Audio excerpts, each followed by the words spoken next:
Hello everyone, this is Remleiz from 40k Theories, and welcome to this new episode of Adeptus Podcastus. And joining me as always, except for last episode, it's Tactica Imperialis. Yes, sorry about that one. I had a family event to attend. Hello everyone, welcome back to the Tactica Imperialis Appreciation Society after I won Quizcasters conclusively. Yes, your championship tour, yes. So who are you going to defend it against first? Because Oculus got to get his rematch in at some point. Well, if Oculus can ever turn up, then that will be absolutely fine. More than happy to sort it out. But no, it takes all kinds and it takes all comers. And I'm not going to shirk away from it because, you know, it's a responsibility being the, well, okay, you're the smartest Warhammer person on YouTube and that's because you write the questions. But no, there is a title to hold and I intend to defend it. But obviously we will see how I'll send a message to Samoa Joe in which case. Okay. Oh, I will get cooked by Samoa Joe and I'm not even going to pretend I won't. So, in the news this week, fuck all. But on the plus side, even though we didn't talk about Saturnine last episode, because I thought Tactica might have talked about it with Aurelia, turns out she didn't, so we can talk about this episode. So there you go. It's, forethought, pre-planning. We planned it this way. Totally not coping, but yes. Anyway, Saturnine. Yeah, basically, as I will remind Remleiz when we did the actual intro, basically, me and Aurelia were aware of what was coming because we'd seen leaks, and we basically said, we're not talking about this at all, and you can't make us. Although I think, did the Idoneth Deacon stuff, did I just miss... Oh, did you talk about the Idoneth stuff last episode? Because I feel like I just... Yes, we did. And like the Oracle of the Deep or whatever, Oracle of the Abyss. Yeah, and the icons and things like that. Because I feel like that's something I would have absolutely loved talking about, and then I just somehow never did. So, yes, we did. Right. Because there was fuck all else in the news last episode as well. It's been a very quiet couple of weeks. All things considered. Yeah. It's just been heresy. I mean, there's plenty come out. Like, Cathay's on release this weekend. Space Wolves have come out for those 5 people who care. So it's not like there hasn't been plenty on the way out. But yeah, the news cycle has pretty much been dominated by heresy. I will say this, though. Speaking of heresy, it's a mistake they did quickly correct because, today they dropped like a new bit of like Traitor Legion lore, whatever, basically like to bring you up to speed, whatever. Yeah, I'm pretty sure it wasn't the 11th Legion who hunted down the Shattered Legion's Warhammer community. No, because the 11th Legion were long since gone. Thankfully, they've actually corrected this now because the typo was it's supposed to be the 16th Legion. Yeah, the Sons of Horus. Exactly. So, cue that clip from The Simpsons, boy, I hope someone got fired for that blunder, joking about it. I hope no one actually got fired. There's no need to fire someone over the fact that someone forgot to type V. It's right next to X. It's an easy mistake. I'm not even bothered. You must have seen that Simpsons episode. Yes, I have. I've seen the clip. Good. I know the clip. Because that was one that had Xena in it, I believe. Yeah, you're overtaking my memory there. They were talking about, like, why is that horse changed to this type of horse? A wizard did it. Next question. Moving on. Yes, moving on. So Saturnine, yes. Big Terminators with big shoulders. And they will always be called Nocturne Pattern in my heart, because that's what Gav Thorpe told me they were, so... Yeah, it's not like you were wrong. But I will say, like, I know there's been a sort of a mixed response. Overall, it seems like it's been a really positive response to Saturnine. Like, I prefer Mark III to Mark II, because I've got the Mark III Marines from Burning of Prospero, the box set from a few years ago. I actually had a set of Mark IIIs. I think I still got them lying around somewhere. And I definitely prefer Mark III and II to Mark VI. I'm not anti-Beaky, to be clear. I'm not anti-Beaky. It just never clicked with me in the same way, whereas Mark II, I actually like Mark II. So, yeah, I prefer the helmet's design of Mark II, and it feels a bit more chunky and all of those things. I will say this, though. Do you remember when part of Mark II's lore was that the helmets couldn't actually turn? But they were fixed in place? No, I don't remember that. Like, I know Mark I didn't have a helmet, but... Well, it did. It had sunglasses, didn't it, Mark I? Doesn't count. It's not a helmet. It had the hat with the crest and sunglasses. It built in sunglasses. It's a helmet. It's just a shit one. But yeah, originally Mark II the helmet was molded as part of the torso, so you couldn't actually turn the helmet. Oh. Nope, I don't remember that law. But they clearly changed that because obviously, like, if all the models had the helmets looking forward, it would look a bit stupid. I think it was a... It'd be like we're going back to second edition. Yeah, it's a piece of lore invented to explain away the design limitations of the sculpt. Probably. Yes, something like that. But it was something that was first mentioned in 3rd edition. I remember that. Oh, jeez, you're going back a bit there. But no, to be fair, I do like the Mark II. And the Mark II Centurion is... Well, it's a Centurion, but it is a good sculpt, and I think they've done a really good job. It's not over-designed. It's busy, but it's not over busy, although that's a hard line. It's not as bad as that Iron Warriors Praetor we had a while back.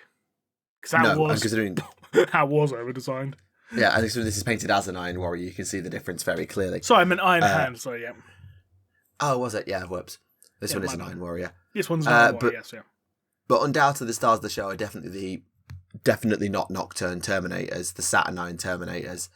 And I know they're meant to look this big and bulky and daft, and it does look a bit daft, I won't lie, but they are seriously impressive. I'd be curious to see how big they are, obviously relative to Terminators in the Heresy pattern, like the Cataphracti Terminators, but also how big they are compared to Primaris Terminators. I know that the Heresy and 40k are on the same scale because the Firstborn are the same size. So I'd be curious to see how big they are compared to A, Centurion Warsuits, and B, Primaris Terminators. I think they are bigger than Primaris Terminators. These are big models. Yeah, they're certainly wider. I just wasn't sure how tall they were going to be because obviously Primaris are taller. And nowhere is that more evident than the Grey Knights Combat Patrol, but we'll get back to that later. Yeah. Although I think the blooming Praetor, is it Praetor?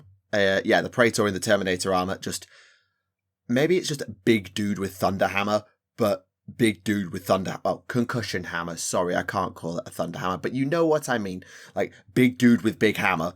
It something about that just speaks to me, and I approve wholeheartedly. Also, again, we're getting more instances of official Games Workshop paint jobs with object source lighting. If you look at his Volkite gauntlet. Yes, very slightly. Yeah, you've got obviously the lit from above idea in the shadow. I mean, the hammer seems to be casting a shadow of sorts, or that just by the angle of the camera.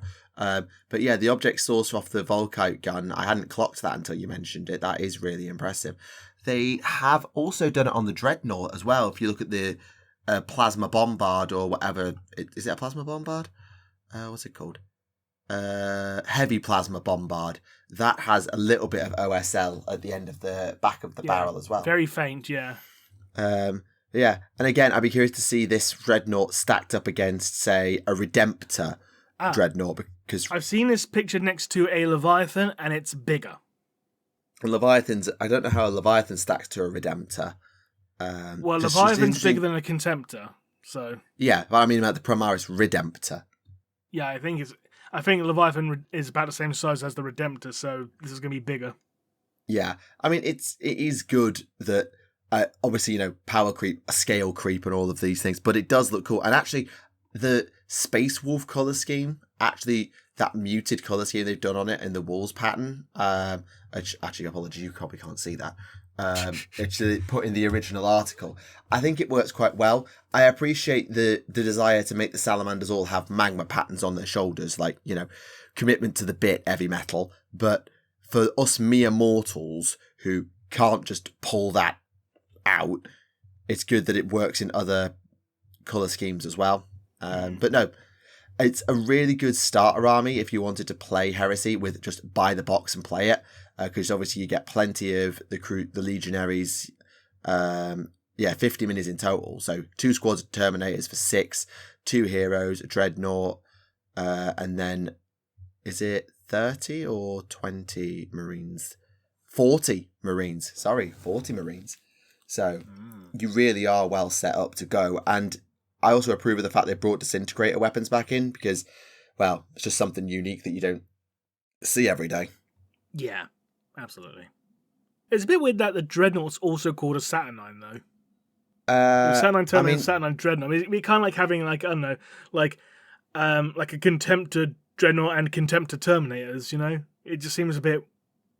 to me.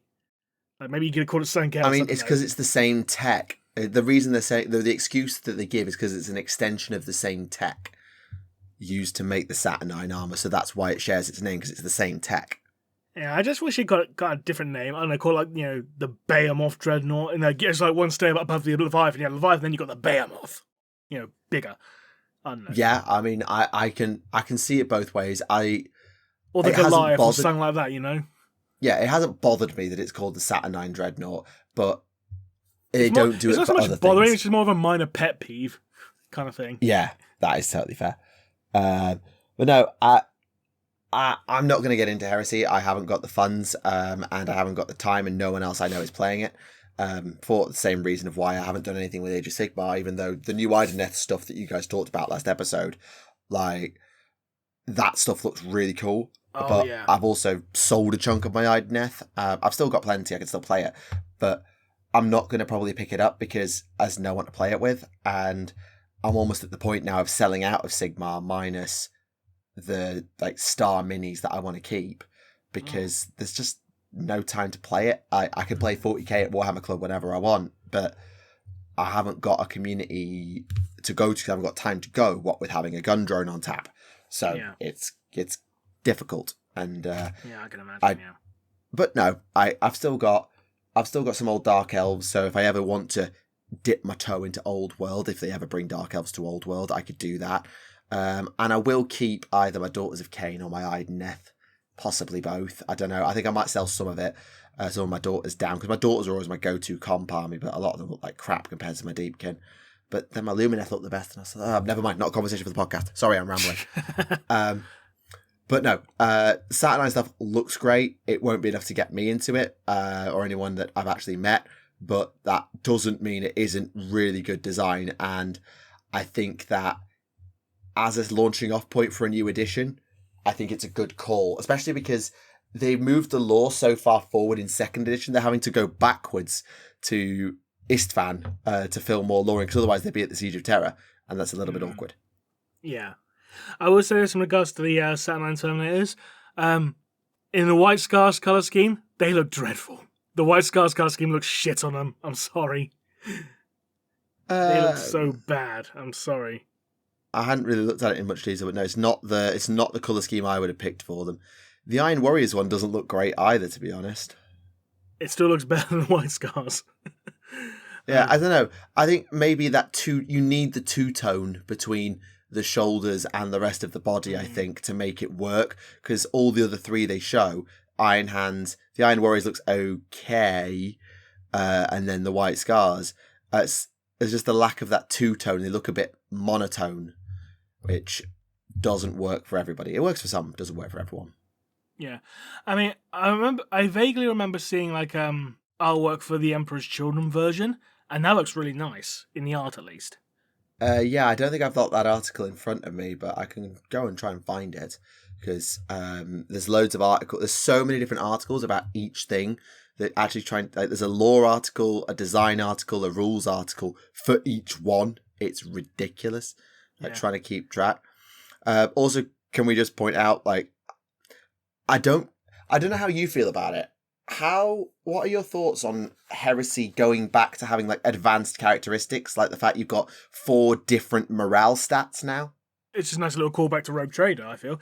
Though I do worry that we're getting to the point where we're making shit overcomplicated for the sake of making it complicated. Maybe. It's definitely... Because do you remember how things changed from, like, say, 4th edition, 40k, to, like, 7th edition, how awkward and ungainly 7th was in terms of rules and shit.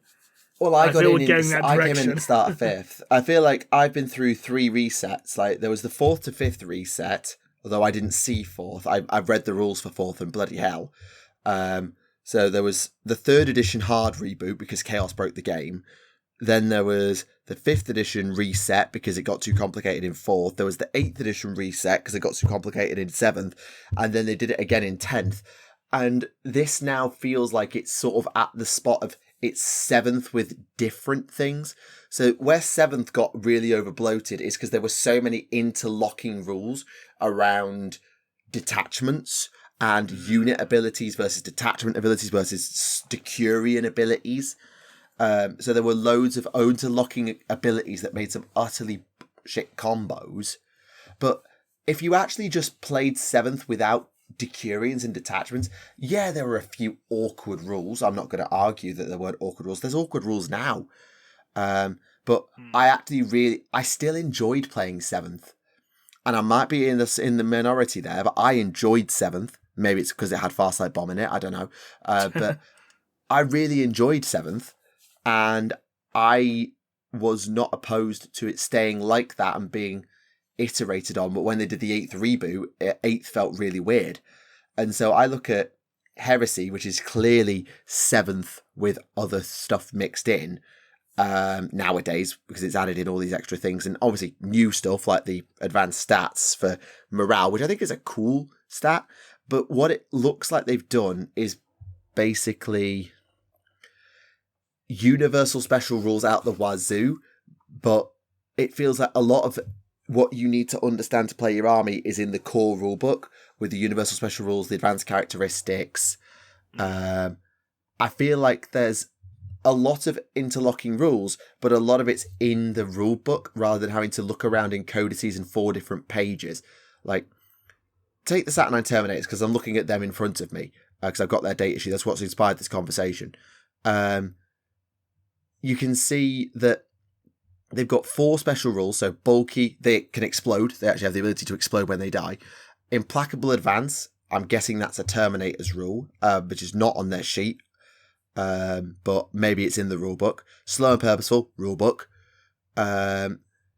They've got a unique war gear that gives them firing protocols, rulebook. Plasma Bombard has Blast, rulebook. Barrage, rulebook. Breaching, rulebook. And the Plasma trait, rulebook. Everything's in the rulebook in terms of universal rules and how the stats fit together, which I think is better than it being scattered across like 3 different books. And probably the biggest problem that 7th had was book blow. It wasn't rules blow. That was a real big issue. But like, I'm looking at this stuff and I can work out, despite the fact I've not read really any of the articles, I can work out what's going on. So like FP fire point, I don't actually know what it means, but I'm guessing that means attacks, because R for range strength, AP, damage. Like firepower, I think. Firepower, maybe. And then initiative modifier, attack modifier, strength modifier. It's, even for someone who is not a Heresy reader, I can still follow along with what's being said, and I can keep up with it without actually reading the rules. So I don't know. I think there's an argument of, is it overcomplicated? Maybe. But I think both, Heresy and Old World have set themselves up as, these are advanced games for advanced players. They're not trying to be noob friendly. And I kind of respect them for it. Like, it's all well and good. Like, if you're a 40k player and go, yeah, this game's got a load of depth and a load of things, but sometimes you really just want a different experience. And Heresy gives you that. It's a completely different gameplay system to 40k, which means that 40k players who want to change the pace, great. Players who find 40k a bit dumbed down in the modern era and want something really complex and interlocking, you've got that.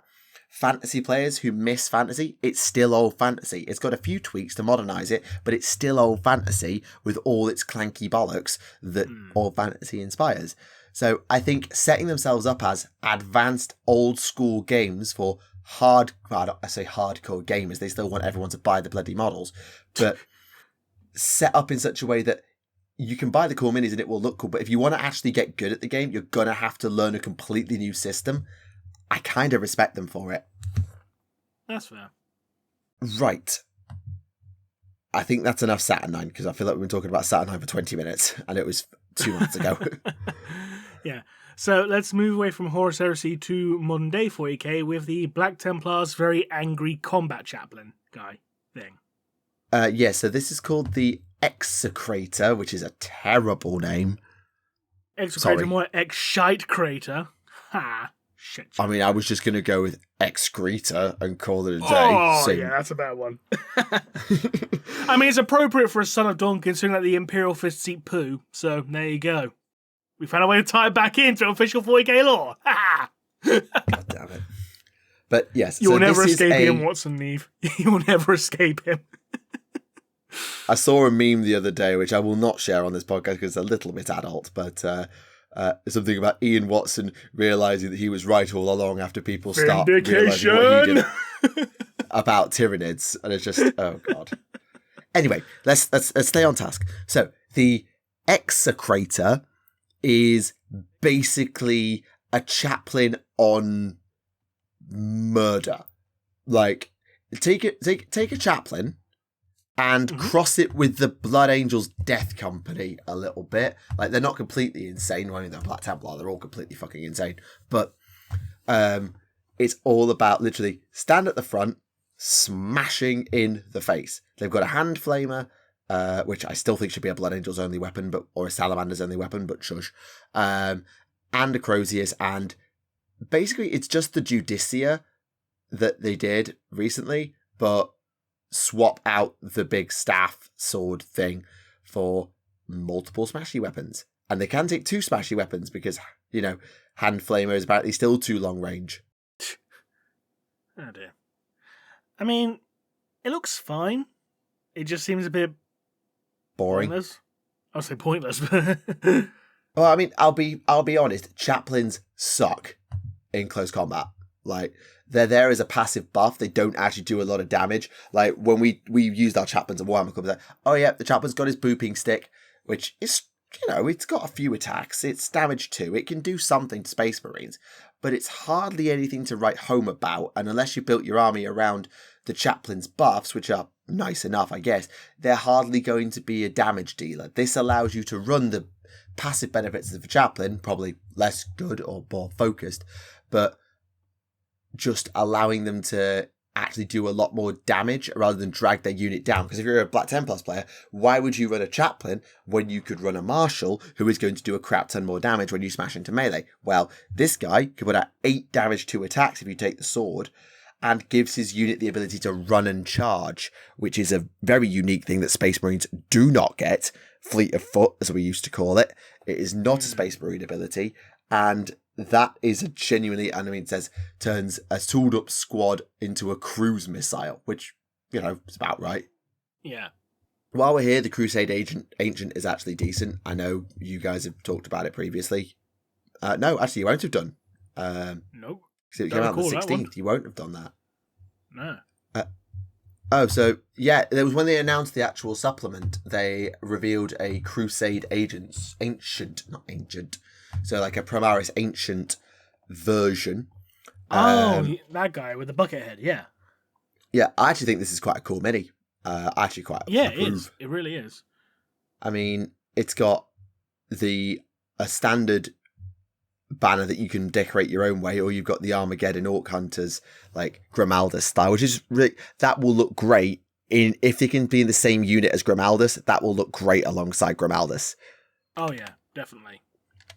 But either way, it's a cool mini. Apparently it's coming out later this year. It doesn't give much details as to when it's coming out. Probably not for a bit because they've got to get Heresy out of the way first. But yeah, it's pretty good. Now, where do we go next? Yeah, I mentioned it earlier. Let's talk Grey Knights because I saw a funny about this box. Go on then. So I don't think I've seen the box though. So the new combat patrol for Grey Knights is Castellan Crow, 10 basic Grey Knights, 5 Terminators, and a Venerable Dreadnought. Now, it's worth noting that Grey Knights have not been given a new Terminator kit to scale them up to match Primaris, nor have Grey Knights been given Primaris actually pretty much at all. Nope. Like Castellan Crow is Primaris scale, but overall, Grey Knights have not been Primaris. They are all Firstborn, and they are still Firstborn scale. And thus, I saw a funny meme of like an intern saying, but sir, we need to make sure we keep it like kind of clear. We don't want to show them how much bigger the Primaris scale is compared to that. And then the executive goes, "Put it right at the front, boys." Because you look at Crow next to the Grey Knight, and he just looks titanic. I know he's got a tactical rock, but even without the tactical rock, even with the tactical rock, yeah, he just looks big. Massive. And if you look at all of it, like, it's a venerable dreadnought. It's not a Redemptor. They've not given them any Primaris tech, which, that's their prerogative. They don't have to. But it seems odd, as much as they are elites, that the Grey Knights, in now over 1,000 years, or going on 1,000 years, have not bothered with Primaris tech at all. Maybe they can't make Grey Knight Gene Seed for Primaris. I don't know. Or maybe they're so reclusive that Cole didn't even know. It's not been 1,000 years. I need to point out, it's not been 1,000 years yet. It's been a few hundred. Yeah, it's been about 250 at most. It's not been 1,000. Because I thought, hang on a minute. No, they retconned it. Because wasn't the Dark Imperium series set a couple of hundred years after Gathering Storm at one point, and then they retconned the timeline? They retconned the timeline to coincide with Dawn of Fire. Basically, we had the 8th edition time skip, and then they rolled that back in 9th. Yes, that was it. I felt like a long time had passed because it's been bloody 2 editions now, but then I forgot what game I was playing. So yeah, I do find it odd that the Grey Knights don't have Primaris, but then I also get it because Cole wouldn't even know they existed to make it, and it may be that highly psychic gene seed is just incompatible with Cole's Primaris tech. I don't know. I mean, the funny thing was, before the Exorcists got retconned into being Imperial Fists, back when the Exorcists were Grey Knight Successor Chapter, they had Primaris. So that's probably the reason why I had to retcon the Exorcists, because someone pointed out, oh, hang on, these guys are a Grey Knight Successor Chapter and they got Primaris. Yeah, how do we... they could have just made Primaris Grey Knights. They've made Primaris fucking everything else. Apart from Deathwatch, but no one cares about Deathwatch because they didn't get their own book. Well, technically there are Primaris Deathwatch. Yeah, but they don't have the Deathwatch kill team is not a Primaris unit. I should rephrase that. Sorry. Wasn't it a Deathwatch combat patrol that was all just Primaris? They were just basic units. I don't know if they gave them an upgrade. They might give them an upgrade sprue, but the actual Deathwatch kill team box that you could get, I believe you could get, definitely, I think wasn't. But I would be wrong. I could be wrong. I might just be talking out the backside. Do you remember the Deathwatch kill team box that was just from the Overkill game, just repackaged? Because it made no sense on the tabletop, because it was a bunch of it was just a bunch of tactical Marines and a Terminator and a bike in the same squad. I was like, what? How the fuck does this work? Yeah. It was dumb, and there's a reason. I think that's one of the reasons why Deathwatch got nerfed into the floor, because they couldn't work out how the hell to make kill teams work. Yeah, I mean that team was fine for Deathwatch Overkill, because that was a standalone game, so that was fine, because everything had their own rules now. It's a standalone game with its own rules, so having that kind of kill team is fine in that situation. But how do you run it in a mainline game of 40k? It just makes no sense. You're going back to the days of 2nd edition, where you have an assault squad okay, this guy's got a chainsaw, this guy's got a power sword, this guy's got a power fist, this guy's got a hand flamer, this guy's got a plasma pistol, this guy's got twin bolt pistols. It's yeah. I mean, if you wanted that experience, you just played orcs, because knobs were like that. True. All the way up till 7th, knobs were like that. Even in 8th, they're kind of like that. All the way up to 10th, actually. Yeah.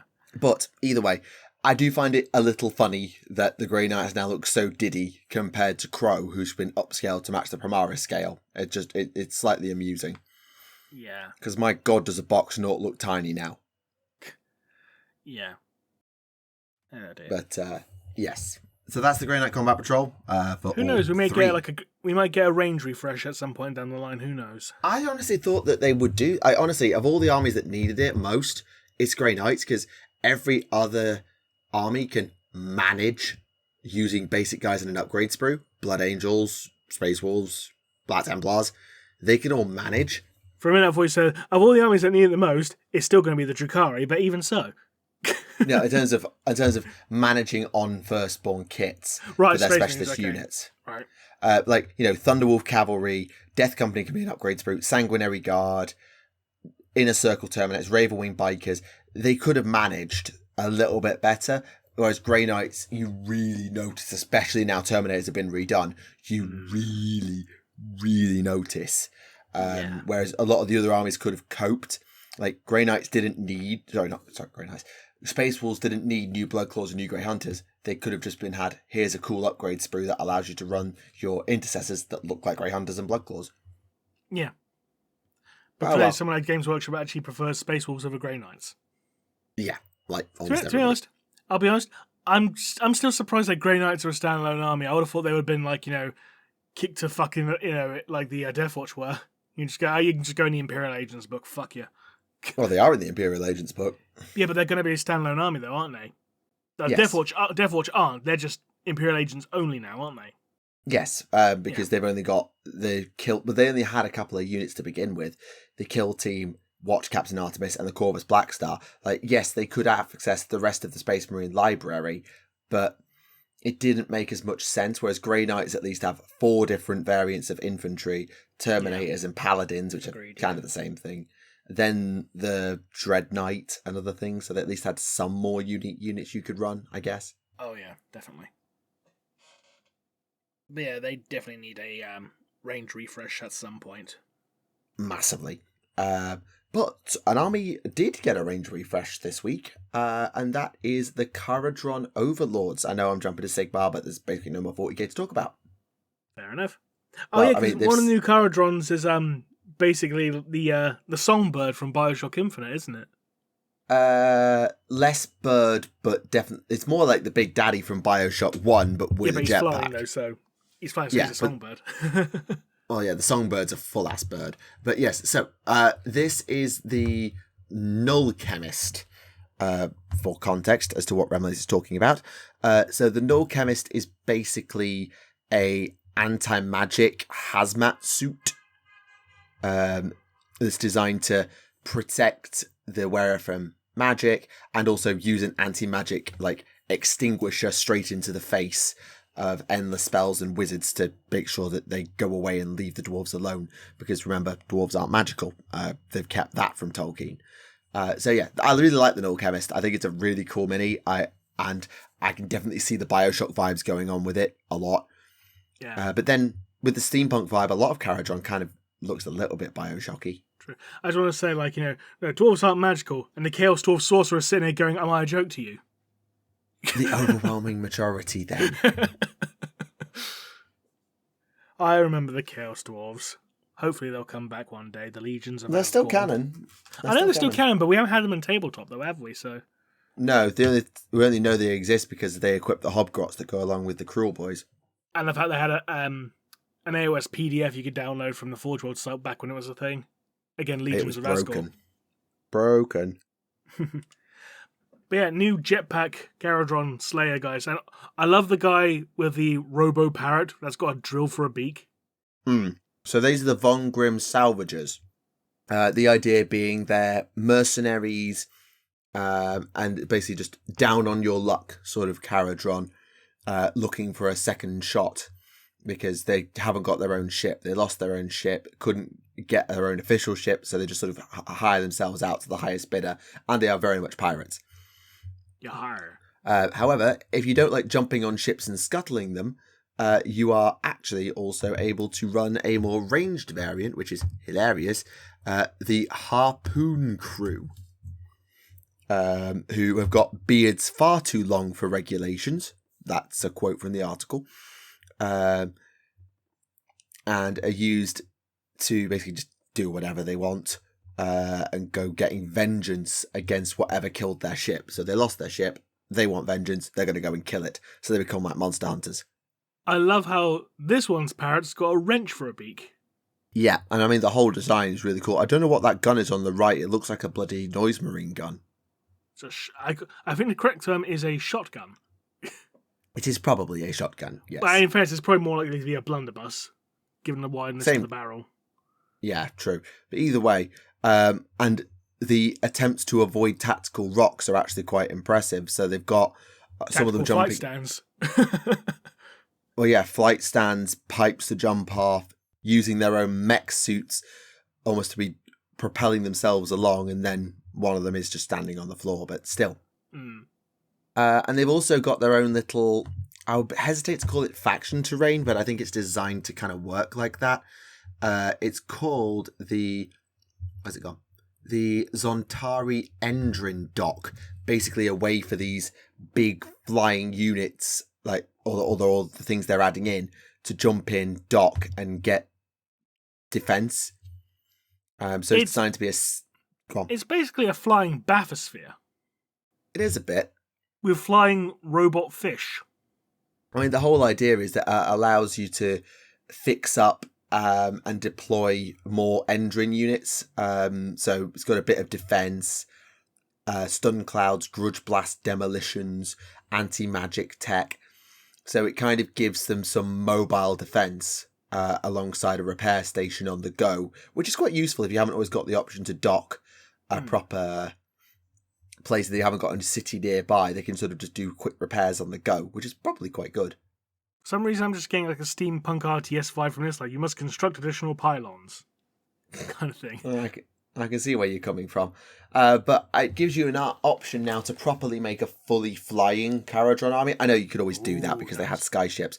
But if you don't want to run any skyships, thanks to these mercenary Endrin units and the different Endrin heroes they've added over the years, you can now run an all jetpack karadron army with far more flexibility, which I think is cool. Yeah. And they are just a really cool army aesthetically, like just in general. They're a cool ass army. The steampunk dwarf aesthetic with the skyships and the jetpacks and all of this stuff. Steampunk flying dwarves. Indeed, I've always found them really cool. So they've also added this sort of theme into their spearhead as well, I think, which has got 5 basic infantry on foot, 3 engine riggers, and a gunboat to go with it. So a nice mix. So yeah, loads of good stuff. I just want to say it's very nice to actually have like a take on the dwarf archetype that isn't just a rehash of Tolkien dwarves in regards to like, oh yeah, these are underground miners and Viking themed aesthetics and stuff like that. It's something different for the dwarves this time. Yeah, I mean, to be fair, AOS is really good at this because they've got the Fire Slayers as well. Like, the whole Slayer Oath thing was always a thing back in fantasy, but they really expanded it and then included, yes, they live in mountains and underground, and that's just what they do. But they don't just dig and dig and dig for the fun of it. They're mercenaries for hire, and that's kind of the whole dwarven thing now. Their main thing is either greed, because Caradron, or just fighting and doing it mostly in a mercantile manner for the Fire Slayers. They have got their honour and their codes, and they do things by their own books, but they are very much a more mercantile, mercenary species in AOS, as opposed to the isolationist miners that they used to be with their ostentatious kingdoms, which is very much what fantasy dwarves were like, and that's not a criticism of fantasy dwarves, but fantasy AOS dwarves were just Tolkien dwarves. Let's be honest, they were. Yeah, but fantasy's gone in 2 completely different directions with them, with the Firesides and the Caradron, and I respect that. Like, the Dispossessed are still there, but they're just living among the cities of Sigmar now. They don't get their own mountain holds or anything like that, but yeah, it's an interesting take. I did forget one small bit of 40k though, and I apologise. They have done a bit of a update to the Imperial Knights Index to balance up with the new Chaos Knights Codex. They did say that the Imperial Knights Codex is still going to be a while off, but they've sort of just buffed or points dropped, basically rebalanced Imperial Knights to match the new Chaos Knights rules in the meantime. Fair enough. It's a small thing, but it's worth noting if you're a Knights player. Please get this, because that means that your army isn't completely out of date. For a change. For a change. Obviously, the big release alongside Space Wars has been Cathay.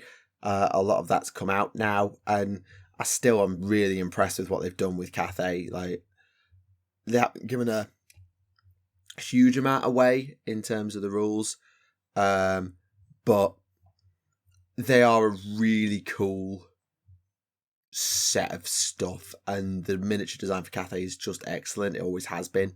Oh, definitely, yeah. And I mean, they've got some really cool stuff as well, like the fact that they've got yin and yang winds of magic. Basically, they've got a defensive law and an offensive law, depending on which of the 2 winds is blowing, depends on whether you get buffs to your enchantments and dispel, or your missiles and hexes, which I think is quite cool. Oh yeah, definitely. Oh, going back to Heresy briefly, did you see the new trailer for the quote-unquote breaking news one? that was done on the stuff like, news reports and adverts and stuff. I don't think I did, actually. Because there's When this was one, that? like yesterday, I think it was. Yesterday? Oh, no, I missed that. But yeah, there's a bit like, you got two kids playing with like the Joy Toy action figures of like Magnus and Lehman Russ. And for some reason they gave Magnus his voice. He sounds like Starscream. Or Skeletor, depending on who you ask, but to me he sounds like Starscream. I mean, you have to ask why. I mean, the problem is for those I of us shall win, that- Lehman Russ. Nyah, nyah. Kind of thing. Yeah, It's the like, problem is ooh. that for those of us of a certain vintage or place on the internet, anything done by Magnus is immediately read in Zegron voice, and you can't convince me otherwise. Yeah, but the thing is, if you listen to like the Black Library audio dramas, he sounds nothing like that. He's Also got quite a that, deep voice. as you'd expect from a fucking 15-foot tall red semi-demon man. Mm. I know he's a nerd, but he's not a whiny bitch. Well. Most of the time. But yeah, it was just kind of weird. And also, there was one bit that was clearly very deliberate, because you know how you got like the news scroll at the bottom, and you got like Ferrus Manus ahead. I see what they did there. For God's sake.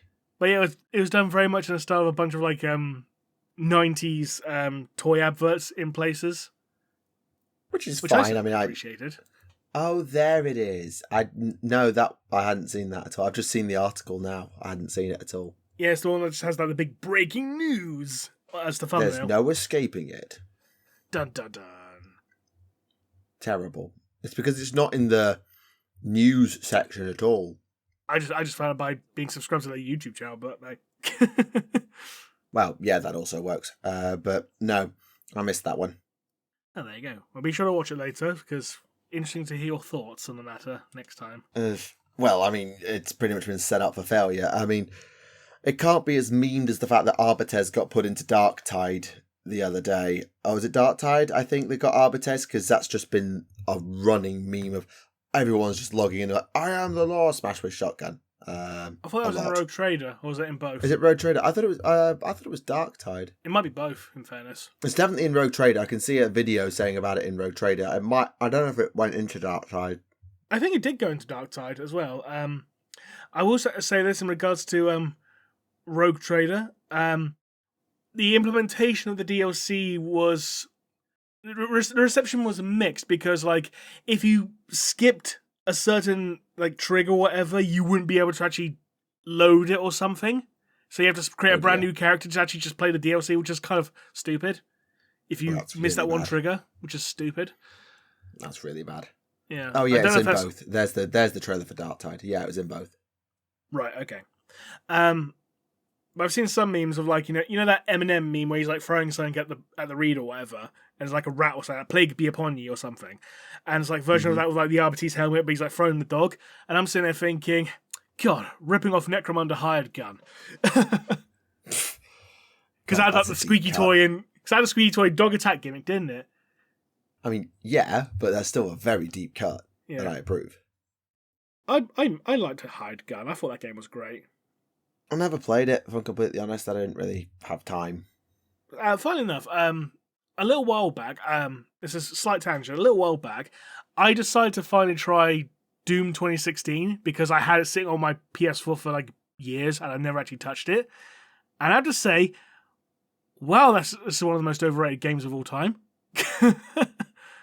I did not enjoy it. I thought it was just a crappier version of Hired Gun. There you go, hot take. I mean, that is a very hot take. My main problem with it is that Doom 2016's controls are slippery as fuck. It's awkward as hell. It's fast. No. Not fast and fluid. Slippery. There's a difference. Fast and fluid is good, but if it's slippery, where you feel like you can't control it, that's the issue. I mean, yeah, when you put it that way, I suppose you do have a point. I mean, I haven't seen a huge amount of all the different Doom games, but it feels like certainly Doom Eternal and the Dark Ages are really smooth and really fast paced. But it probably fixed it in the sequels. In fairness, I'm willing to concede that. But like, it's like the difference of like running really fast on like a track compared to running really fast on ice. There's a difference, so. Yeah. Yeah, okay, fair enough. I mean, I wait to see how flamed you're about to get in the comments, because that's definitely going to attract some opinions. I mean, I will say this, like, the re-releases of Doom 1 and 2, the Doom 1 and 2 collection that came out a few months back, or whatever, that's really good. Really good. The one that had all the mods and expansions added to it, including like the Legacy of Rust and stuff like that. Fucking great. Good. Glad to hear it. And obviously Bolt Gun is sort of Warhammer's answer to Doom, which went down very well. Speaking of which, have you played Words of Vengeance, which is like the free typing version of Bolt Gun? I'm aware of its existence, but I literally only turned this laptop on to do podcast episodes at the minute. That's how little time I have. But yeah, it's a very short game. Like you can complete it in like 15 minutes. It's very short. Fair. I will see. But it's free, so you can use it as like a typing tutorial for, like, to help improve your typing skills. I don't need any help. Well, actually, my handwriting needs work. My typing does not. But I'll keep that in mind. As one video I've been meaning to watch and I haven't got round to, they did a sit-down interview with Guy Haley about the Dawn of Fire saga and Silent King. I don't know if it's actually worth reading, as to whether it's actually interesting or just random. Oh yes, this was cool to do, and I hope that the readers really enjoy it, and all this. I doubt it's probably worth that much reading because I haven't seen anyone talking about it online. But I don't know. I'll see if I get a chance to have a look. How long is it? 2 minutes. Oh, it's only literally 2 flipping minutes. Yeah, I mean, I've started reading Hand of Abaddon. For the record, I have started reading Hand of Abaddon, and I'm looking forward to getting it done. But I haven't got round to it yet because obviously Silent King is about to come out onto pre-order this week, I think. It is, yeah. So tomorrow time recording. Yes, tomorrow time recording. So I haven't had a chance to actually finish Hand of Abaddon. I've made a good start and it's going well. I don't think I've really got enough to, do a full chat about it here. But I get the feeling that you're not going to like it, Rem. If you ever read it. Because my God, does it jump about a lot of perspectives. Oh God, is it as bad as Avenging Sun? Or is it worse? It's worse, isn't it? It's hard to tell because I'm only in the first chunk. I'm only in Act 1. And so it's got a lot of parts that what matters and what I think Avenging Sun didn't do very well, which other books in the series actually did, was overlay the plot threads and converge them together. There's no problem with having this is from one perspective, this is from another, and this is from a third. You're allowed to have multiple perspectives in one book. God, yeah. But what Avenging Sun did not do very well was actually combine the stories together, because you had the Makota Sound Space Marine plotline, and you had the Terran plotline of all the back alleys and all of that going on, and then you had a third plotline that only really popped up at the last second about delivering that message to the guy who just been dipped out by Gilliman to go and do something, to be his Remembrancer or something. So it didn't converge the plot lines. Whereas, for example, Gate of Bones, yes, it was all on one world, which helped, but overlaying the Custodian story with the Chaos story with the Guard story worked really well. They overlaid each other. Throne of Light, again, multiple perspectives, overlaid at the end. Martyr's Tomb wasn't the best. Sea of Souls, all on one ship, but all the storylines overlaid nicely. And Wolf Time, loath as I am to say, was a half-decent Space Wolves book. There, Gav Thorpe, I said it. I said something nice about Space Wolves. You made them actually tolerable. But it overlaid the Imperial and the Space Wolf and the Upstart storylines quite nicely. Like I say, there's nothing wrong with multiple plot threads. There's nothing wrong with different perspectives. But it's just, can you bring them together into no more than 2 cohesive plot lines at once by the end? And that's the thing that Avenging Sun failed to do. That the rest of Gathering Storm, Dawn of Fire, Jesus Christ, that's an old one. Gathering Storm of Fire. That Dawn of Fire has done better in later books is make sure that the plot threads converge. And not just converge in the same building, but actually feel like they're part of the same cohesive story. Yeah. Because at the minute, there's a Red Corsair plot line, there's an Inquisition plot thread, there's a sub thing involving Votan that's linked to the Inquisition plot thread, loosely, and I think they're about to converge that storyline. And then there's the actual Hand of Abaddon themselves, which is a fourth plot thread on the go. And we haven't even met a single fucking Astartes of the Loyalist variety yet. Or if we have, they're in a completely different pocket thread to other stuff. So keeping track is proving tricky when you're dipping in and out of it and not reading it just consistently. But I will let you know when I've got more to talk about. I will say this in regards to Avenging Sun. One of the main things that annoyed me so much about it, in regards to it being bloated, is that it felt so unfocused. Like, a plot point was set up in chapter 2, and it wasn't touched upon for 20 chapters. Yeah. The whole bit with the plague, on the ship. Yeah, that set up in chapter 2 and wasn't touched upon until, like, chapter 22. It was so stupid. And I still feel that storyline with the administratum clerk, when she's going through the battles of terrorist bureaucracy or whatever, that should have just been a standalone short story. I feel like it didn't really contribute anything to the plot otherwise, personally. Yeah. It's like, I'm here, and I've done absolutely fucking nothing. Yeah. The end. The only way that linked in was the fact that the guy she was trying to deliver it to had been recruited by Gilliman. But that, as you say, is a novella in and of itself. It's a great little novella to show that even when Gilliman's trying to get shit done, this has consequences. God, yeah. I mean, if it was released as a standalone story, it would have been great, but the fact it was added to Avenging Sun just contributed to unnecessary bloat, which is an issue. And a lack of focus. And even, lack of focus, because, End and the Death say hi, but... I feel End and the Death was more focused. Even though it was more bloated. Yeah. That says a lot. That says a hell of a lot. Let's put it this way. I enjoyed End of the Death. But you also enjoyed End of the Death because... I didn't enjoy Avenging Sun. Bear in mind, though, End and the Death, you were kind of like... I know you weren't forced to enjoy it, but if you read End and the Death as one book, not 3, the entire second act is completely unfucking necessary. Absolutely. Absolutely.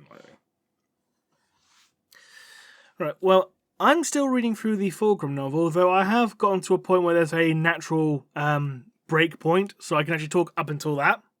Mm-hmm. I'm about, say, 2/3 of the way through, so I think I can talk about that. That's not too bad. Yeah. Yeah, sounds good. So this book is still fairly new, so probably spoiler warnings. So spoiler and brawl in 3, 2, 1... Well, CM Punk's a hypocrite for going to Saudi Arabia, isn't he? But anyway.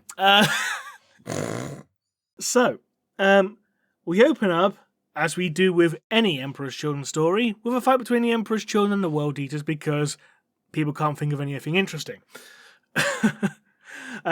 We've got this warband called the Perfecti, who are led by a guy named Tamarus. And Tamarus is fighting this World Eaters champion. It's like, haha, I'm better than you. Like, I gotta, swish, swash, slosh, slash, riposte. Haha, you can't beat me. And the World Eater's just like being really angry and shouty. And Tamarus is like, you talk too much. He shoves his sword into the World Eater's mouth. Like, haha, I stabbed you. I win. Then the World Eater just bites down on the sword. And Tamarus is like, oh, not seen that before.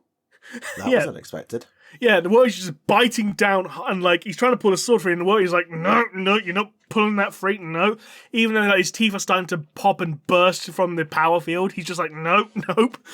So you know what? Fair play to the bite strength of a World Eater that can actually hold on to a power sword with his teeth. That's slightly weird, but there we go. It's weird, but it's fucking hilarious. Then the World Eater's head explodes. We think it's from the power field. It's not. It's from a sorcerer named Mauve. It's like, hi guys, I'm here now. Aren't I great? And everyone's like, fuck off, Mauve. No one likes you. Why are you here? Well, I'm here because Fulgrim wants everyone to come for a meeting. Fulgrim, you say? Yes. And why are you acting as his messenger? Because Fulgrim likes me. Ouch. Yeah, pretty much. But anyway, so they all go off to meet with Fulgrim on his brand new flagship. It's not the Pride of the Emperor, it's something else. It's like, what happened to the Pride of the Emperor? I think he lost it. Oh. Lost it? Yeah, he got bored one day and just lost it in the orbit of a planet. Oh well, never mind. Sorry, that's... I understand Fulgrim is a little bit all over the place, but that's not good enough. No. But anyway, so you got the Emperor's children all gathering. Yeah, it's like, where's Fulgrim? Where's Fulgrim? And then you hear this little fanfare. And everyone's like, yeah, it's Fulgrim. Curtains open. Hi, guys, it's Move again. It's like, oh, fuck off, Move. No one likes you. And Move's like, presenting Fulgrim. Yay, Fulgrim's here. It's like, hello, everyone. We're going to attack this world because I feel like it. And also, I'm looking for someone to act as my champion. Who's it gonna be? Can it be you? Can it be you? Who knows? Do. Meanwhile, we cut to a bunch of Black Templars praying, as Black Templars will want to do. And we cut to a warrior named Berengar. Now, Berengar, as he's praying, he sees a vision of him fighting alongside Rogel Dawn against Fulgrim and Fulgrim's champion. And then he wakes up and sees all the other Black Templars staring at him. He's like, I think he's had a vision, lads. He has had a vision. And Berengar just goes, Crucible. The fuck you mean Crucible? That's what I was about to ask. Yeah. Oh, it's a world. We have to go there. Did you have a vision from the Emperor? I think I did. Right.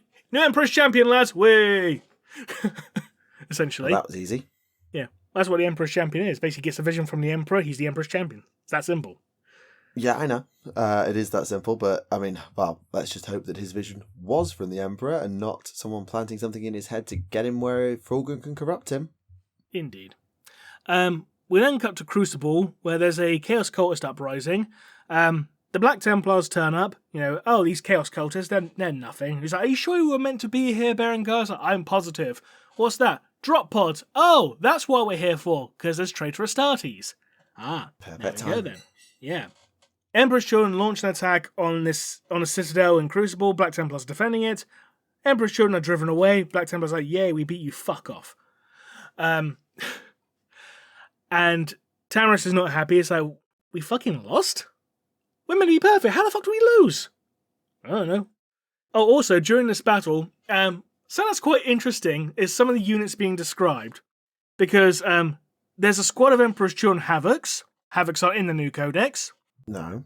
There's a Forge Fiend. Forge Fiends aren't in the new codex. There's Raptors. No. Raptors aren't in the new codex. It's like, I'm just sitting there thinking, I'm guessing Jude didn't get access to the codex when writing this. Oh dear. Never mind. Well. But yeah, there's a Noise Marine who gets set on fire during the battle. Tamris shoots him in the head just to shut him up. He's like, oh, you're so annoying. Bang. And after the battle, the Noise Marine starts regenerating. It's like, you're kind of like Lucius style. It's like, aha, I'm resurrected. I'm better now. And Move's like, hi, I'm Move. No, you die now because I'm a dick. And he gets a bunch of demons to kill him. It's like, oh, yay, I get to feel pain. Yay. And my brains go, of course, bloody Emperor's children. Yeah. Meanwhile, there's a subplot regarding a member of the PDF, a woman named Secunda. And she's basically doing all these errands that, a PDF officer would normally do. Okay, so we need to go and investigate this, reinforce this, hound out rations to these civilians, check for cultists and all that. God, these Cadians are right pricks, aren't they? They think they're so high in fucking line just because they're Cadian. Yeah. Well, they have earned it. They have earned it. Yeah, it's like, yeah, they think so much better. God. Yeah. There's a little kid here. And he's got what looks like a voodoo doll. It's meant to be Saint Celestine. Where's her fucking wings then? I don't know. Yeah, he's a heretic. Kill him, lads. Take him into custody. Yeah, you kind of have to at that point. Yeah. Trying to think what else will happen next, because I've been reading this over the course of so many weeks now. So some of the PDF are actually cultists in disguise, which is worth noting, and Tamris actually gets discovers this and gets some of them to actually be his men on the inside, so to speak. Well, I mean, And it wouldn't be a PDF if it weren't corrupted by Chaos Cultists. I mean, this is basically just standard at this point. I mean, you can literally book any single planet, point at it, and you've probably got about a 30% chance you're pointing at a Chaos Cultist or a Gene Stealer Cultist at this point. you got a 33 and a chance winning. But yeah, the numbers don't lie, and they spell disaster for you at Crucible. Anyway, but yeah, the Emperor's Children launched an attack on the city's water supply because it's like a hive city, so basically it's an industrial planet.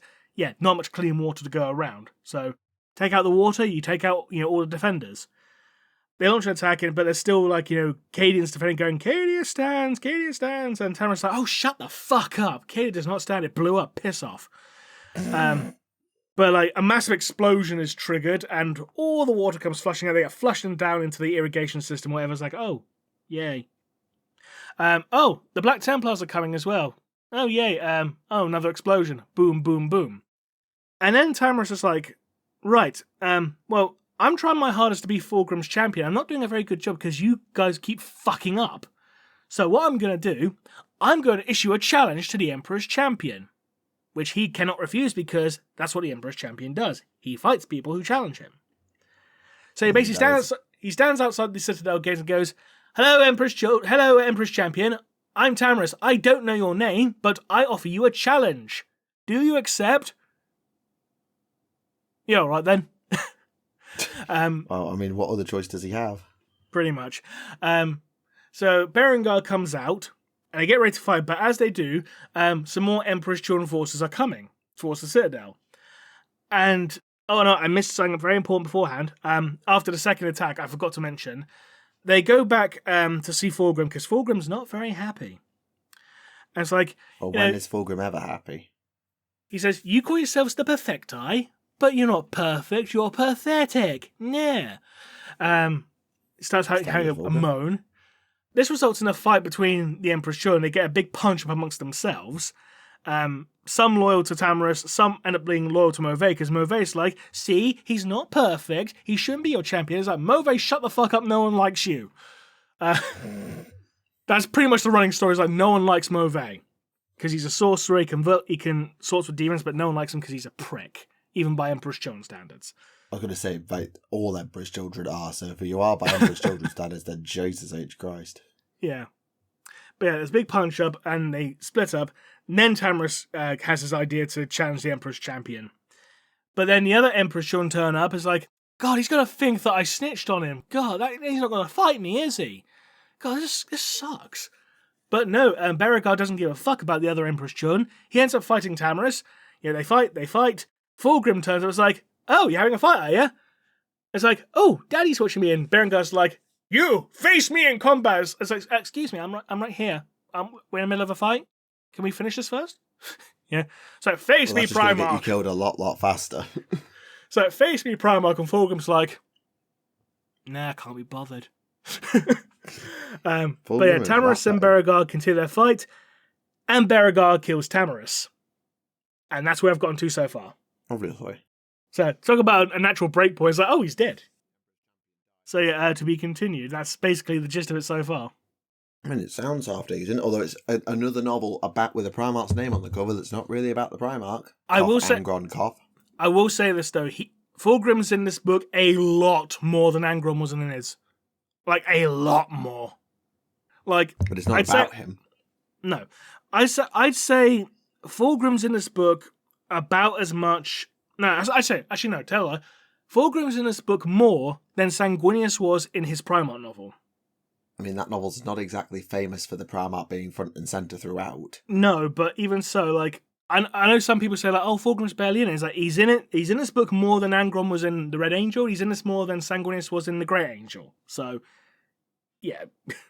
Yeah, I mean, what's interesting is, I think they've sort of made an executive decision over the past few novels that you very rarely see things from Primarch POVs. The Lion novel exempted, because half of that's spent in Lion's own head. Yeah. But, like... I remember this when they wrote Dawn of Fire and announced Dawn of Fire. They literally said, Gilliman is going to be running throughout this, but you will never see Gilliman's perspective. You will only see how others perceive him. And they said that deliberately from the outset. And I feel like they're applying that to Angron and Fulgrim as well. They haven't done it with Lion because Lion's too much of a soloist. And honestly, the only interesting story about Lion is how the hell did he wake up and why the hell did he wake up? And where did he get that shield from? There's nothing actually that interesting about, oh, Lion's back. Look, all the questions are about how is Lion back? Why is Lion back? And where did that shield come from? So I actually think it's probably they had to do it from his POV, but they wouldn't have done it if they could get away with it. And a part of me thinks as well, it's like maybe they took like a pre-existing novel idea that was mid-development, and then someone from Games Workshop turned around and said, no, shoehorn a Primarch into it. The Angron novel especially felt like that. The Angron novel felt like it was just a generic World Eater novel, and they just shoehorned him in last minute to sell the new toy. I can't say whether that's true or not, and obviously we weren't there, but I can see the argument given his lack of presence and lack of effect on the story. Yeah. I mean, if it was just marketed as a novel about World Eaters and a traitor Blood Angel wanting to join them, it would have been fine. I mean, in fairness, the novel itself was pretty good overall. It just was, as an Angron novel, dog shit because Angron wasn't bloody in it. You know, for like only 10 pages or whatever. Yeah, but you could easily call that book Red Angel and have the idea or Son of Angron or something. Or something. And play out the same plotline they went through. Because, let's be honest, a traitor Blood Angel who's gone completely blood mad because of the Red Thirst, that's an interesting plot thread in and of itself. And not only that, he was desperate to get the Butcher's nails. He was desperate for him. Yeah, that's an interesting plot thread to follow. And if you want Angron to cameo in that book, that's fine. Have him, go to Angron and, take an oath of allegiance to the 12th Legion and renounce Sanguinius before his new Primarch. That's fine. Give Angron a cameo. Even have him be in the final fight. Yeah. Or even have the book open with them fighting against him. And him being a Blood Angel fighting the worldies and witnessing the raw rage of Angron and feeling a kindred spirit. Use Angron as a thematic device or a cameo character. But yeah, if the book's got his name slapped on it, he should be, if not the driving force, then certainly a major player in what is going on. I mean, in fairness to this Fulgrim book, at least Fulgrim actually has an effect on the plot. So that's more than what Angron did in this novel. This guy actually did something relevant to the plot. He at least pointed it, says, I want that one. Yeah, and, he kickstarted the events of the novel, essentially. The attack on Crucible, this is all because of Fulgrim. He actually instigated it. And, he actually turned up during the fight with the Emperor's Champion. He's like, hello. It's like, face me. No, fuck off. Kind of thing. At least he was there, Yeah, and it feels in character for a Slaneshi lord far above the mortal quibbles of the world, where, I want that one. But I don't want to fight over it. I just want you to go and do it. You be my champion. Do more work for me. Yeah, it's an aspect of Slanesh I can understand them going with, because Fulgrim is 11,000 years old and he's bored. Speaking of which, with some of that Traitor Legion law that dropped today, which I mentioned earlier, where they mentioned about the 11th Legion for some reason, they talked about Fulgrim is sent to Demon Hood with some unwilling help from Perturabo, and then he and the Emperor's children went to tear out Horus's beck and call. And it's like, are we ignoring the fact that Lorgar had to beat the shit out of him to do that, though? Because the only reason Fulgrim went to Terra is because Lorgar beat him into submission. So you are going to Terra. So no, yes, you are. You cannot sit here and shag your fat doppelganger. Get your ass to Terra. I think they don't want to make the traitor legions, 1, look pathetic, 2, look weak, or 3, look dominant over one another. This is Horus's rebellion. It is Lorgar's, let's be completely honest. It's Erebus's, let's be completely honest. But it would make the third legion look like a bunch of lazy sods who weren't interested in the rebellion at all and just did it for shits and giggles. I mean, that would be accurate to their character. It's accurate to their character, don't get me wrong, but if you're wanting to portray them as anything other than comic relief, that's not... Like, it wasn't Horus's beck and call. They were beckoned and called. Yes, they needed a little bit of convincing, but, you know, they don't have to say the quiet part out loud. No. Also, actually, I was reading some of the lore, and did you know that every Saturnine Dreadnought pilot was a Psyker? What? Ish. Okay, I'm slightly exaggerating. I'm doing the clickbait thing. So, apparently, and this apparently applies to the Terminator armor as well, the pilot in the sarcophagus has to have mental gifts, sometimes described as a disciplined mind. The rumours persist, however, that each possessed some latent or suppressed psychic abilities to enable them to access the armour's capabilities properly. That seems a strange design choice. I don't know. I don't know. That's what it says. It's written in black and white. I will screenshot it and send it to you So basically what you're saying is that the only people who could do Saturnine Terminator properly was the Thousand Suns. Well, latent psychers was enough. Like, latent or suppressed psychic power was also sufficient. Like, it was just a spark. Oh! So basically we actually have an in-universe explanation as to why a Death Guard can't use this, because Small Tyrant hates psychers. No psychic power, no Saturnine Terminator for you, fuck off. Because he hates psychers. Well, yeah, but this is suppressed psychers as well, so it would accommodate those who were not actually interested in using it. So yeah, Saturnine armor. I'm going to go to the Dreadnought. The Terminator one now. Oh, I thought you were talking about the Terminators.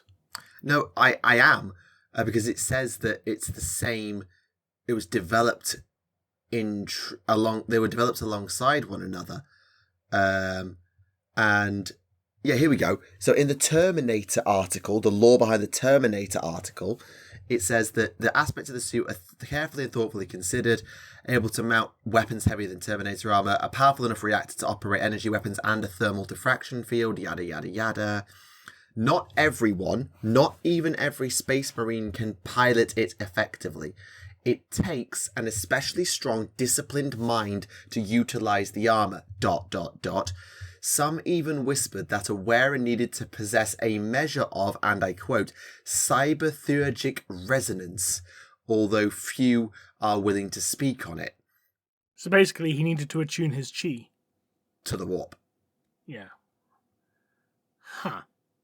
Well then. I don't know. I didn't know if that was something that they talked about with the Nocturne armor in the past. I didn't know if that was anything that was news to you. It all seems news to me. It's like, part of me is thinking, the fuck is this bullshit? But it's sort of trying to come up with the lore reason for, despite the fact that it was rolled out and given out to everyone by Vulcan.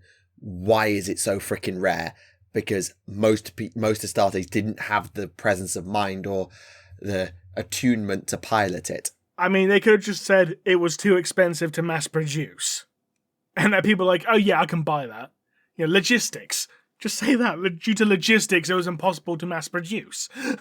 That's all you have to say. And people go, yeah, I can understand that. Same reason why not. It's the same reason why you don't give every single Space Marine in the Legion's Terminator armor. In general. Logistics. I mean, it does say earlier in the article that it was difficult to manufacture, so it got supplanted by other patterns, despite the fact it was used extensively in the early Great Crusade. That's all you need to say then. People are like, okay, I can buy it. You don't need to add this whole thing about, oh, but yes, and everyone needs to be a fucking psyker to use it. You didn't need to add that bit. The thing is, the reason why they've gotten away with this is they've gone, yeah, it was really hard, so they used it in the Great Crusade, then they stopped using it, then Vulcan got his hands on it, was able to unlock its secrets to enable full-scale production, and pulled it off. And basically, you know, the reason why everyone's got them is, well, Vulcan worked out how you mass produce it. Ish. And the limiting factor is pilots, not resources, which is a bit weird. And it just seems like an overly complicated answer for a question that shouldn't have been asked. You know, kind of thing. That's just my opinion. I know what you mean. It is weird. I'm not like against the idea of, only certain people certain Astartes were skilled enough to actually pilot the suit correctly, because it's not a standard suit. It literally says the initial development of Saturnine armor was an attempt to hybridize power armor and exo armor. So it's a full-on like environmental sealed suit that could shrug off orbital debris, and all of these things. And it was planned to be, the de facto war gear of the legions were it were not for the heresy potentially. But that's Terminator armor, not just Saturnine. But anyway. Yeah. Apparently it's a work of a Martian subsect banished to the 9th moon of Saturn during the Age of Strife. Although apparently, even though it's also this hope of several other technological marvels, but we don't know what those are. At least it's not written down here as to who else has it or what else was made there. Also, what's the 9th moon of Saturn? I'm curious. 9th moon of Saturn. Europa, isn't it? Rhea. Okay. Oh no, is it? No, it's the 9th largest in the solar system. I mean, everyone says it's Rhea, but I'm willing to be wrong. Yeah, I mean, they've probably got overlapping orbits and all this stuff, so you can't really be certain. Fair enough. But yeah, anyway, just curious to see as to whether it was. Yeah, anyway, no matter. Still, there's a little revelation for you. Fair enough. Any questions, perchance? Not many. A few, but not many. Most people were just arguing about Dawn of War remasters. Because I think a lot of people tried to try and correct you about the point of why Dawn of War was getting remade at all. Yeah, I saw that, but it's like, I'll be honest, I don't use mods, so mod support for it was never a thing I would ever consider, to be honest, so there you go. Absolutely. Right. So, question from Remleiz. Are you ready for your boiler room brawl with Valrak for saying he's gonna pull a muscle with all his reaching about Dawn? I have no idea what that's in reference to. Oh, I basically said, in regards to me saying, like, in regards to the Fulgrim novel, people saying that Berengar's vision of him and Dawn is proof that Rogue Dawn's going to be coming back next. Oh. To which I said, if you reach any further, you're going to pull a muscle. But in regards to in answer to the question, however, Boiler Room Brawl, make it Barbed Wire Massacre at least. Come on, what do you take me for? We're going to go full-blown Sabu and Abyss on this. I was going to say, all right, Mick Foley, but you're going a bit beyond Mick Foley at this point. Beyond Mick Foley. Again, we're going Sabu. We're going Abyss. Speaking of which, see Abyss is are now available for WWE 2K25. The fact that Abyss is in a WWE game is like, this fucking mental, this timeline, I swear. And they gave him his proper entrance music, his 2005 theme. It's like, yes, that's the good one. Thank you. Sorry, slight tangent. Abyss is awesome. Abyss is awesome. Speaking of returning Primarchs, if Khan ever returns, should his first major opponent be Fulgrim so we can get the answer to who would win in a fight from the Heresy short story? So say again, sorry, you cut out for me. So, if Khan comes back, or if Khan is next back, to quote the question exactly. Jagatai, I assume. Not Khan the Betrayer. Jagatai, yeah. Right. Yeah, Jagatai. Should his first major opponent be Fulgrim, so that we can get the answer to who would win in a fight from the Heresy short story? Maybe. I was going to say Mortarion for a rematch after the Heresy, but it's like, nah, we've had too much from Mortarion as it is already, so... well, it would be the rubber match, because they have fought one each and it's 1-1 at the minute. It would be a good rubber match. True. But then again, we also had Guilliman versus Mortarion, fairly recently as well. So it's like, do we need Mortarion again? No, you can fuck off for a bit. So yeah, go for Fulgrim, just because Fulgrim hasn't done anything really yet, has he? In terms of fighting other Primarchs. So yeah, go for Fulgrim. Yeah, that's very true, because Magnus has had a go at Guilliman, Mortarion's had a go at Guilliman, Fulgrim's been in Guilliman's head, but not actually gone at him, and Angron's fought Lion. So, speaking of Mortarion, can the God Blight can the Godblight kill the Swarm Lord? As in outright dead, so that the hive mind couldn't even make it anymore? I don't think so, purely because the Swarm Lord's resurrection is not a typical resurrection, because it's not being resurrected, it's just making a brand new one with new memories downloaded from the cloud, essentially. So But I could see a world where the Godblight kills the Swarm Lord and the hive mind has no recollection of the event. Maybe. But I don't, because there's basically a backup copy saved in the hive mind anyway. I doubt that the Godblight could literally melt the Swarm Lord down by all means, then reach into the hive mind and do a data wipe on the hive mind's subconscious. That's not happening. No. Especially considering that, how disruptive the hive mind is to anything warp-related anyway, just because of the sheer amount of psychic white noise. It basically had like a natural firewall, essentially, wouldn't it? So, up to a point, yeah.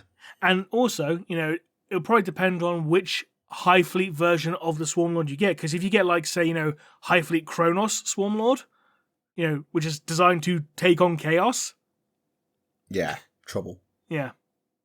Also, as an aside, bring back the Dagon Overlord. That guy was awesome. As a slightly less tangential aside, bring back all the named characters. Old One Eye, Red Terror.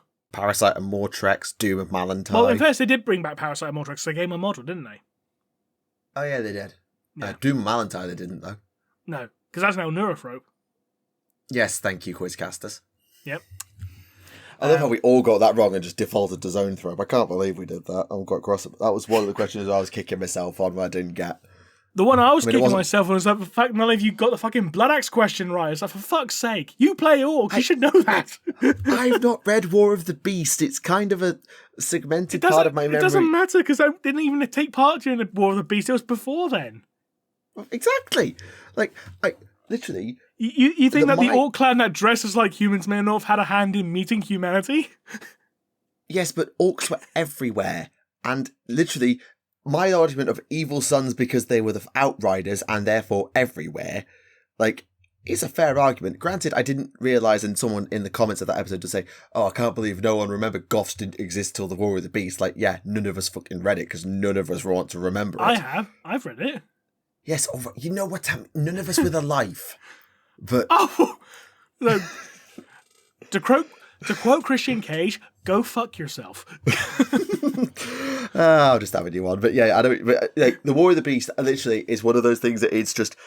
I got to the part about Vulcan died and the Prime Orc didn't, and then I got Sister of Silence reverse anti-psyker bomb with a weird boy, and I think my brain just checked out because the shark had been well and truly somersaulted, and that takes a lot to jump the shark, and I think War of the Beast full on jumped the shark.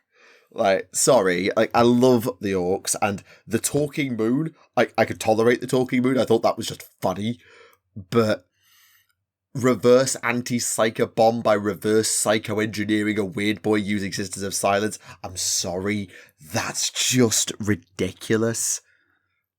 But anyway, we're not here to run about the War of the Beast. But yes, I'm a little annoyed I got that one wrong. I'll say this. War of the Beast is nowhere near the worst series GW's ever done. It's nowhere near. No, probably not. It's the most infamous, but... It's the most infamous because it was marketed as the next big event after Horus Heresy. That's why it's so infamous. I mean, that's true as well. They did really set itself up for failure. Yeah. I mean, I respect the fact that it tried to take the Orcs, who have been, for a long time, just seen as the stupid cartoony faction, and they tried to make them a legit threat. I respect them for at least trying to make the Orcs a serious threat. Yes, but then they used Looney Tunes tactics to beat them and made them a joke again. Yeah, again, you can't fault the attempt, but you can fault the execution. Yes. Intent, it was a good start. They wiped out the Imperial Fist, they got to Terra, and then they sent a moon to do the talking instead of just an orc. In fact, they did any talking at all. They tried to fucking negotiate with Terra, which is just fucking weird. But... I think it was definitely the first time the Orcs felt like a threat. It's just... Yeah. The Imperium was too busy ripping itself apart. Hello, the beheading. Well, the beheading was after the War of the Beast, in fairness, so... Well, towards the end of it, because it wasn't like they thought they beat the beast, then the beheading happened, and then it happened, and the orcs came back again. No. They went to beat the beast, then Vulcan died, then they went to fight the beast again, got kicked off, then went to fight the beast again, then they won, and then it was the beheading. Because, what's his name? Maximus Thane, he basically led the Imperial Fists on a crusade to basically wipe out the last remaining pockets of orc resistance in the area, and that led to Draken Vangerich going a bit mad, and then killing everyone except for the inquisitorial representative. Right, yes, I couldn't remember the exact details. I knew it was all tied together. And I think the fact they tried to do the beheading and the War of the Beast at once is also dangerous, because the beheading was probably the event most of us were interested in. Yeah, I think the main reason why they did that is because the beheading, while interesting, was probably too small to do as a standalone series on its own. Like, no, you could at best get a single novel. Yeah, 2 novels at most. Maybe a trilogy if you pad it out to shit. But you don't want to pad it out to shit. So they made up a new conflict to basically so it could be tacked on to the end of it. So, I mean, at least we've got, some expansion into the beheading, though, because the beheading's an awesome, it's an awesome event. So, I still want them to do the Reign of Blood, though. You can do an entire series on the Reign of Blood. You can easily do an entire series. Gurge Van Dyer is just a walking bucket of interest, and I still think they should go and try and look at the Nova Terra Interregnum at some point as well. Like, that feels like one of the biggest conflicts of rebellion that the Imperium's ever had. So except when the Imperium was split in 2, essentially, wasn't it? Not in half, but definitely in 2. Yeah, I never said half. It's split in 2. No, I know. So it was a time of 2 empires or so, wasn't it? So something like that. But yeah, it would be very interesting. I think that's an event they should play out. And yes, dunking on the War of the Beast is funny, but there are some genuinely good moments in there. It should be stated. Like, the whole Last Wall protocol, I think, is really cool. And the way they handled it, I think, was really well done. Beast Crawl was awesome. He was an awesome character, Beast Crawl. Gerd Van Dyer's, Draken Vangerich's bodyguard. He was awesome. He just killed people just by punching them really hard in the face. That was brilliant. He was basically like an Aversa without the... Did he have the drugs, or was he just...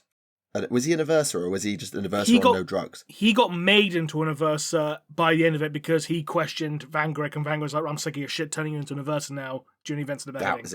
That was it. It was just basically just a man who had his musculature augmented with, like, a bunch of metal cores, like with Primaris, so he just punched people to death. Yeah.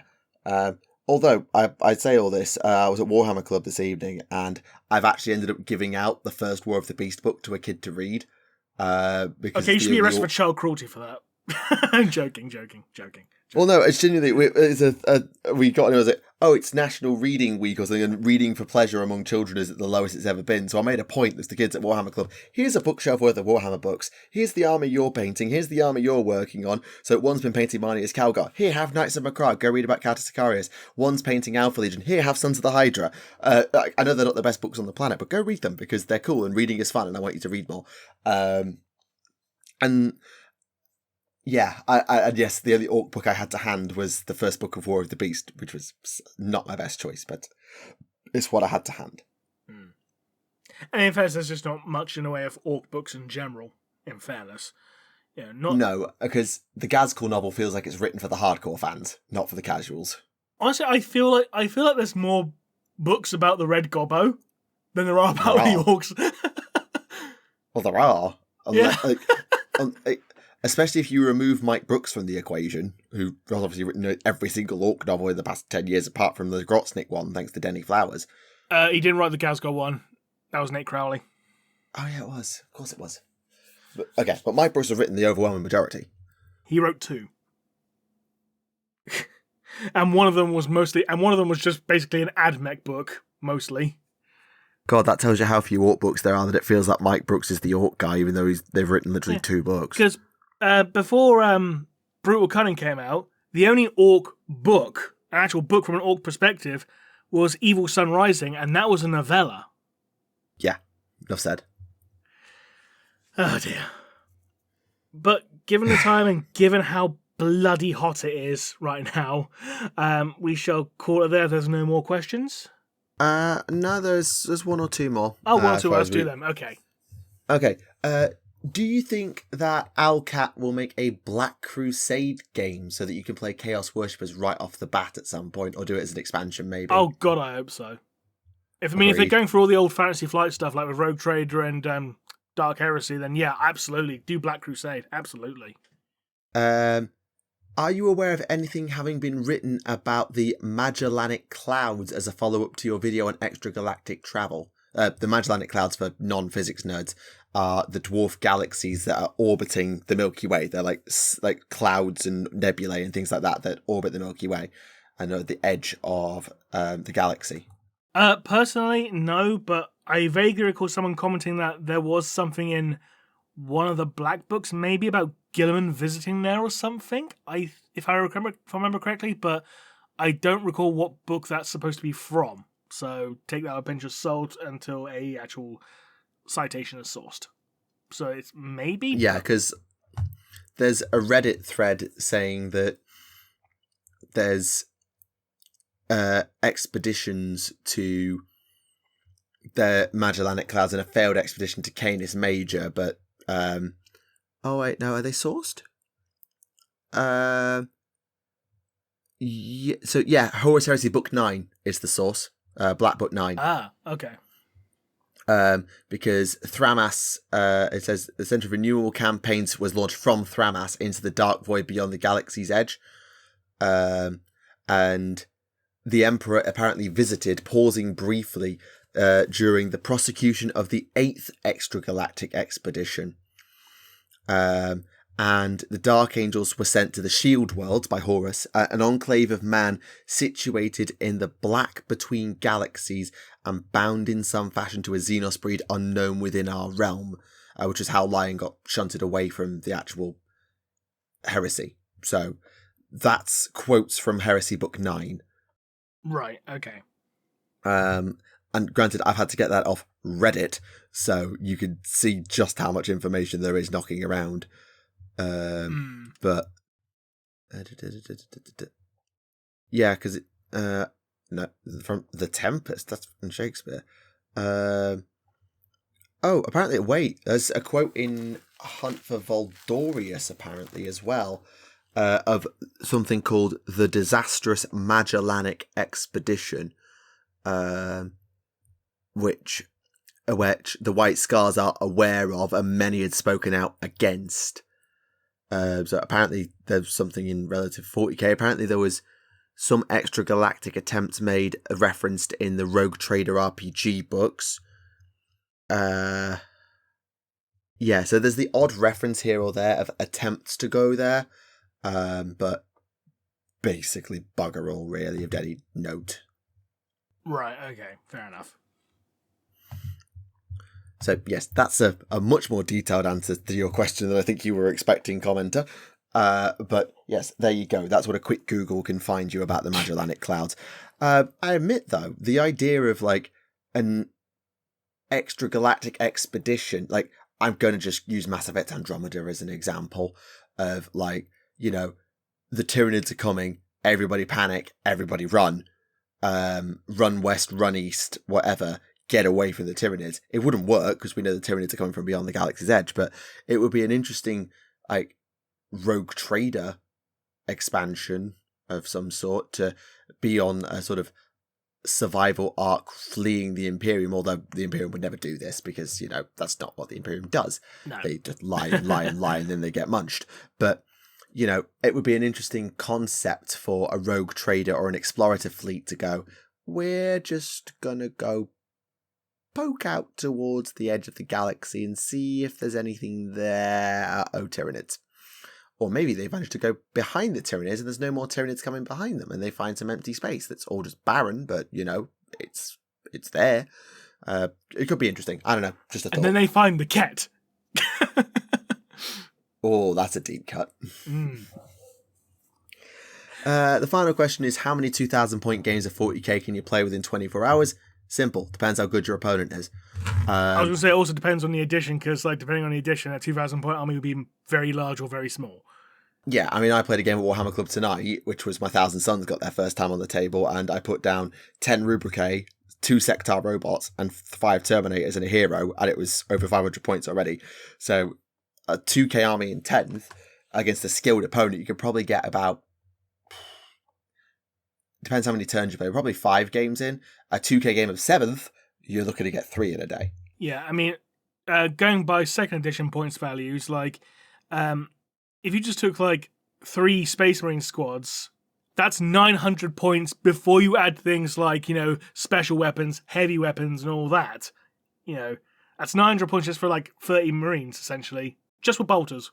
Nothing else. Yeah, so it's definitely very much addition.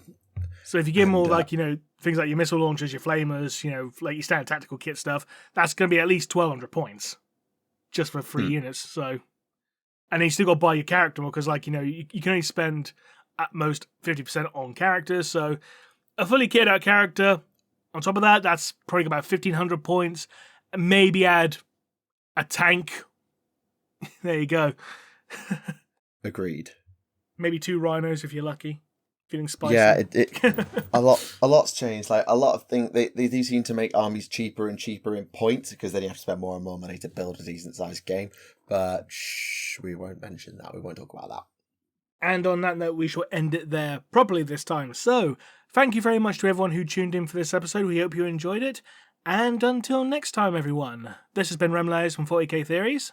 And this has been your reigning defending Quizcasters champion, Tactica Imperialis. Yes, 1, 2 Joe's coming for you, maybe, who knows, if we're lucky. But anyway, we'll see you all again next time. Bye-bye.